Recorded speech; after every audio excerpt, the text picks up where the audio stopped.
ধর্মঘটে নেমেছে শ্রমিকরা, তাই বন্ধ হয়ে গেছে সারা দেশে পণ্যবাহী নৌযান চলাচল। মালিকপক্ষের সাথে বৈঠক ভেস্তে যাওয়ার পর এই কর্মবিরতি শুরু করেছে নৌযান শ্রমিকরা। চট্টগ্রাম বন্দরের বহির্নোঙরে বন্ধ পণ্য খালাস। অলস সময় পার করছেন শ্রমিকরা। তারা জানান, করোনার সময় দীর্ঘদিন তারা বেকার বসেছিলেন, এখন ধর্মঘটে ক্ষতি হলো, এছাড়া কোনো উপায় নেই। শ্রমিক নেতারা জানান, 2016 সালের গেজেট অনুযায়ী বেতন কাঠামো, রাত্রিকালীন ভাতা, খাদ্য ভাতা সহ 11 দফা দাবিতে বাংলাদেশ নৌযান শ্রমিক ফেডারেশনের আওতাধীন 8টি সংগঠন কর্মসূচি ডাক দেয়। গতকাল রাজধানীর মতিঝিলের বিআইডব্লিউটিআর অফিসে আলোচনায় বসে দুপক্ষ। এ সময় শ্রমিকদের 11 দাবির মধ্যে 10 বিষয়ের সমাধান হলো, খাদ্য ভাতার বিষয়ে সমাধানে আসা যায়নি।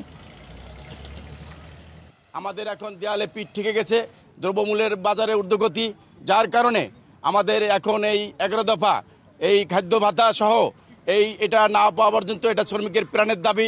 বারবার আমাদের নিয়ে বৈশা ওই মহিলাদের মতন, ছেলেফেলের মতন, ওই আমাদের সঙ্গে রান্দাবাড়ি যেরকম খেলে ওই রকম খেলে উঠে চলে যায়। এই যে খাদ্য ভাতা আমাদের না দেওয়া পর্যন্ত অবিরাম কর্মবিরতি চলছে এবং চলবে। এ বিষয়ে আরো জানাতে নারায়ণগঞ্জ থেকে আমাদের সাথে সরাসরি যোগ দিয়েছেন সহকর্মী আমিন হোসেন স্মিথ। নৌপথে বাণিজ্যের অন্যতম পুরনো হাব নিতাইগঞ্জ, শ্রমিক ধর্মঘটে আসলে কতটা ক্ষতিগ্রস্ত হচ্ছে সেখানকার সাপ্লাই চেইন?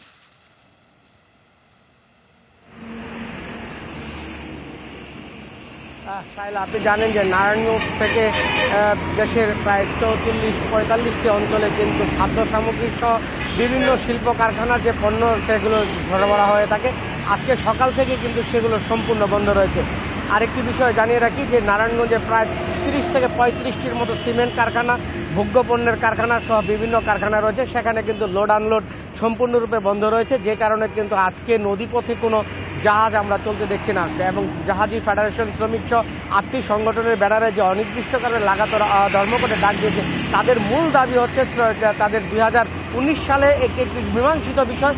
তারা বলছেন মালিক কর্তৃপক্ষ তাদেরকে কথা দিয়েছেন যে খাদ্য ভাতা তাদেরকে প্রদান করবেন, কিন্তু এখন পর্যন্ত সেটি বাস্তবে রূপ নেয়নি, যে কারণে তারা আজকে কিন্তু দীর্ঘ সময় এসে অর্থাৎ করোনাকালীন অজুহাতে তাদেরকে বঞ্চিত করা হয়েছে, যে কারণে এখন তারা বলছেন যে আসলে কোনো অবস্থাতেই তাদের পক্ষে আর কাজ করা সম্ভব নয়, যে কারণে তারা কিন্তু বাধ্য হয়ে ধর্মঘটের মতো কঠিন সিদ্ধান্তে গিয়েছেন। আপনি জানেন, অনেক ধন্যবাদ আপনাকে আমাদের সাথে যোগ দেওয়ার জন্য।